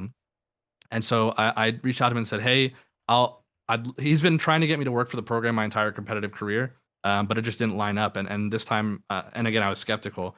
But this time I said, look, I'm looking for somewhere that I can bring my skill set and not start over. I want to be able to take the experience I've built and, actually make use of it and have purpose of it. So I don't feel like I just wasted the last 6 or 7 years of my life. And he said, let's have a meeting. We talked about it, and I agreed to partner with him in the program on the stipulation that I get total control of how the program operates. I get control and a say in how much we charge, and I get to go through and essentially vet the entire program, make sure that it's up to standard with what I think is valuable for the community, Yeah. and we have to cut the price. So he agreed to all those things. I came into the program. I went through the program myself. I have a friend going through it undercover. I'm recording for a video. I think that's going to be super cool to show Yeah, that everybody is. what the program looks like. I told him we have to implement money back guarantees because we're not taking money from anybody who doesn't want to pay for what we're offering. So if they don't, if they come into the program and it's not what they expected, we give them their money back. That's a guarantee. We do. We're running a 7-day free trial so that you don't even have to put money down to try it. Like I'm really doing everything I can I told him our price has to be public. It has to be on the front of the website. Everybody has to know what it is. There's no like hiding the price, you know. So all these changes he agreed to, and he gave me like a position. I'm in like complete control of the coaching program. Everything that goes on in the coaching Discord, I'm in control of. And so I'm really trying to shift the program from something that is viewed as taking from the community, and I really want it to be something that gives back to the community. Yeah. And another, another one of the things I said is when we get this into a position where we're able to, the first thing I want to start doing is putting money into the community. I want to start running tournaments where we sponsor prize pools. I want to start paying creators to host those tournaments. I want to start paying creators to come do guest appearance events in our program. Like I want the money to circulate back into the community. Um, and I want people to feel like when they're buying something from us, the money that they give us, we give back to the community, right? Like we're not just doing it for the cash. And I think everybody in this program that's involved loves Rocket League, and anybody who loves Rocket League doesn't do Rocket League for money, because there's so much money elsewhere, or so much more money elsewhere. Like if I really wanted to make money in gaming, I'd go to Fortnite. So everybody involved, like we have our coaches like Shock, Freaky, Coach Curtis, Sir Puff. Like these are all guys that love Rocket League. They love the community. They want to help people get better, and they're not doing this for the money. So I told him we have to make this shift. It has to be a give back, not a takeaway. And so I'm now in complete control of the program, and you know, Luke is still a partner within the program, or like he's still running the company, but he's no longer in charge of the Rocket League program aspect of it. Gotcha. So that's what I'm doing moving forward. Is I'm just his team of editors is going to help me get back into uploading content regularly. We're going to be, so if you don't care about anything that I'm doing other than my YouTube videos, you're going to get more of my YouTube videos. That's the ultimate takeaway. Yeah. But if you are interested in what I'm doing, I'm really trying to make a shift to where we create an environment for the program to be accessible to everybody. The entry level price is now $14.99 a month. I don't want to be confusing if I say $14.99 a month and it sounds like $1,499. It's $14.99 a month is our entry level price. We cut the cost of our coaching program by over half. So you know, there's a lot more going into the program than I thought. So I understand that there is an expense to it. Like we have a team of people. He has a whole team of people on salary. He has his editors. He has the coaches. He has me now. So there's operation cost to it, and we slash the price down to where we're going to be making enough money to be profitable. But with those profits, we're going to be reinvesting into the community. Yeah. And I think your approach to it is correct, where it did feel like it was something that was only taking, right? And like you said, you know, reinvesting and just, I mean, basically putting your money where your mouth is. Like if you care about the Rocket League community, you know, you can show it through your actions, and I think that's a great way to do it. Some of the things that you mentioned there is like, we've got someone in the chat saying transparent pricing would be a huge plus. You mentioned that's on the website. I think a big part of it is obviously bringing that into a more accessible, widespread price, even on the high end. It's awesome that there is kind of a lower, and I'm not going to pretend that I've looked into the program what it was, but it sounds great that there's a kind of an entry level price as well. We even have a free option as well now, like totally free option. So I'm really pushing to make the program as accessible as possible to everybody. The only thing that we're really charging as a high ticket item is one-on-one time with our coach. It's a program. You pay for a 12-week program through our 12-week experience through our program, where you get 7 coaching sessions with our coaches one-on-one. You get 24/7 chat, Discord chat support with them, so you can message them anytime. So I mean, it is a high ticket value item. I think the price is now, I know the price is now $750 for the 12-week program, $750. But you are getting your money's worth, and I'm seeing to it that you do. I'm working with the coaches to develop the standardization of all the experience that I have to implement into their coaching. Not that they're inexperienced, but just share my experience with them, so that they're, the coaching is now a collaborative effort. We're working together on developing the system of coaching.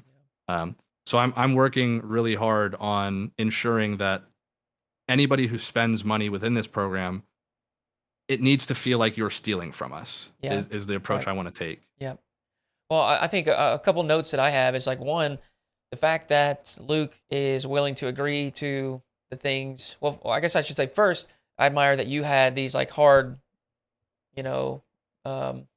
requirements for you to be involved. And they're very much community first. They're very much, conscious of the clientele.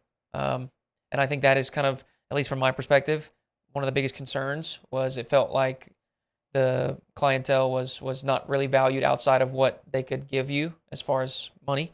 But I also think it speaks to Luke's willingness to make some changes, that he's willing to concede all these things to get you on board and make this program, an improvement in the eyes of the community and hopefully value-wise as well. The only question here that we have from someone is are you going to rebrand this, or is it going to continue to be called the GC Boot Camp? Yeah, so I think we're remaining with the Grand Champ Bootcamp branding, Yeah. but the goal is that the brand is less associated with the idea of Luke coaching within the program, because he's Sure. not. He's Yeah. not the coach. He used to be, but he's no longer. And we're trying to transition it into more of a RLCS level experience, where Yeah. we have Freaky, who's an ex-player who coached just recently for the past few seasons. We have Shock, who North American MVP in 2020. We have Coach Curtis. He coached in, I believe, South America. I could be wrong about that, but I'm pretty sure it was South America RLCS. Sir Puff is super cool. The fact he actually came up in the program from, I think he started at Diamond, and now he's a Grand Champ player who coaches other people into getting Grand Champ. So the coaching staff itself is untied from Luke already. The goal is essentially to make this. My goal is, I when I tried to get into the workforce, the past 6 or 7 years of my life felt like they held no value to anybody. Yeah. And this, I don't think people quite understand the amount of sacrifice that goes into professionally competing in an esport. And I'm not trying to sound like, poor me, pity me. Right. I had to work in esport. I was very fortunate and blessed to be doing what I did and to do what I do. But there are so many sacrifices that go into it, especially in esports. Usually it's 16, 17-year-old kids that right out of high school, they give up going to college. They give up pursuing an entry position that grows into something bigger. And, so for me, I'm 27 years old now. I'm at a point in my life where I don't need an entry level spot. I need something where, I've got bills, I've got responsibilities, I've got a family, and that requires a position that can support all of that. And so I sacrificed my experience in another field that would move up and provide me with more stability. I sacrificed my image to the corporate world. I sacrificed time in my life from my family, from my friends, and all these sacrifices that go into it, just to, on the other end of it, feel like I'm not valued by anybody in the corporate world. I don't want other people in esports to feel that way. Yeah. I want them to come out of the other end and retire and have somewhere to go. And so my goal is to build this program to a point where if a player or a coach wants to retire, they can come work and coach within our program, and we can put them on salary. We can pay them to share their experience with the players in the community. And really, I want to give these people like me an out of the industry without having to build a brand or a YouTube channel or a Twitch following. Because all that's so hard to do while you're competing. And I want them to feel like they have value somewhere. And we're in a very fortunate spot in esports in general, where our fans are very connected to the talent. And I think that a program like this is a unique opportunity for a fan to get that one-on-one time with that coach that they would have never otherwise had the opportunity to talk to. So really the goal is that it's a win for everybody. I want what we're doing to feel like it's giving back to the community. I want people to feel like they have a place to go when their career of competing is over. And I want the community to have somewhere to go, to have access to improving the game so that they can enjoy the game more. Yep. One other question here. When do these changes launch? When does this go live? It went live Sunday. Okay. So we've already made these changes. Nice. We've already implemented them. We're running the free week into our high ticket item. You can go into it, do 7 days in our high ticket program, completely free of charge. You get a 30-day money back guarantee on the low ticket item. And I know I saw somebody say this is the longest plug ever. I really don't want this to sound like I'm advertising. I'm trying to tell you guys what I'm doing next, and I'm trying to be transparent because I totally understand the perspective of the community. And I just want you guys to know that I am representing you in this company. I'm not joining the company and following their practices. My goal is to bring the community's vision and perspective and voice to the discussions in the company so that the company is aligned with what the community wants. Yeah. So there is what Virge is doing moving forward as far as his career and remaining in the Rocket League space. We'll ask you one final question here. This is kind of off the main topic right here that we're talking about, but it seems like they're interested. What, from your perspective, what do you think Epic Psionics need to do to grow I would say both Rocket League and Rocket League Esports simultaneously. What do you think needs to happen? Or I guess, what is your perspective about Rocket League right now in relation to its peers? As games, as esports. Obviously, there are some games that are larger on both of those fronts, but Rocket League is a very different game, and so I'm curious what your take is on some of that stuff. So, um, I have been optimistic about Rocket League since day one. I think it's an incredibly unique game. I don't think there's anything else out there like it, and I don't know if anybody can make anything else out there like it, at least without it feeling like a ripoff of Rocket Yeah, League. yeah, And so I think that the game itself has unlimited potential. I think it just completely depends on the people in charge of making the decisions for the game. I think right now the esport, I understand where Epic and Sonics are coming from with the whole idea of we want the professional scene to be open to everybody so anybody can qualify. But I think that that is hurting the health of the esport long term. I think that organizations don't want to get into the esport because they don't see a path to having their name on the broadcast every stream. yeah, They don't see a path to a return on their investment. They don't see a guaranteed, if I spend this much money, I'm guaranteed this much marketing. Because it's if my team doesn't qualify, we just paid them for the last 4 months for no marketing at all. yeah, So I think that the direction that has to go is there has to become stability within the league. And I was a huge fan of the RLRS, RLCS format where there was an open system into an academy league. And then from that academy league, we promoted into the professional league, where everybody has the opportunity to make it. But the people at the top that I think deserve to be at the top are awarded with consistency. Um, and it's difficult because I know that more Rocket League games is more entertainment. yeah, So this format is probably a lot more entertaining because you can stream a lot more. But for people like myself and the organizations involved and a lot of players even, they're never going to be able to do this forever if there isn't some kind of consistency implemented. So I think I've always been a huge fan of franchising, the idea of it, because in a franchised environment, I think that professionalism goes way up because it's no longer friends getting to decide who has the spot. It's now an organization owns the spot, and they're only going to pick up players they think deserve the spot that will win. And so I think it will reward the top players more. But I think that with a franchise league, there should be some kind of implementation of an academy league under it so that there is an open uh, channel for bubble players to get their name out there and move yeah. into the scene. So yeah, I think Epic needs to make some kind of step towards an opportunity for consistency with organizations in order for the esport to become, I think, the best esport in the world. I think it could be. Yeah. I think it could bridge the gap between traditional sports fans and esports fans. But it has to be marketable. And right now, organizations can't justify the cost of that long term. So some kind of step in the direction of consistency. I think the game and the community within the game, it's evergreen. I don't think it's going anywhere. I think that people are going to keep playing Rocket League forever. I think that the fans of Rocket League are going to keep spending money in the shop. They're going to Yeah. keep, enjoying the game. So the community, I think, is going strong and growing. But I think the esport right now is stagnated or shrinking. All right, there's Verge's take on Rocket League and what he thinks could make some improvements to the esports side as well as the casual side of the game. Man, that's it. That's all we got. Thank you so much for carving out some time today. I had a really good time talking to you, listening to your experiences as a coach, some of your some of your thoughts as far as RLCS past and present. Thank you, man. Thank you for just taking some time today. Yeah, thanks for inviting me, man. I love what you're doing. And you said early on that some of the stuff I did early inspired you, but what you're doing now inspires me every day. I love to see the growth that you're making as a creator, as a pillar in the community. I mean, you're doing things that benefit the community. You're doing what what I've always wanted more people to do, and that's things that give back to the community.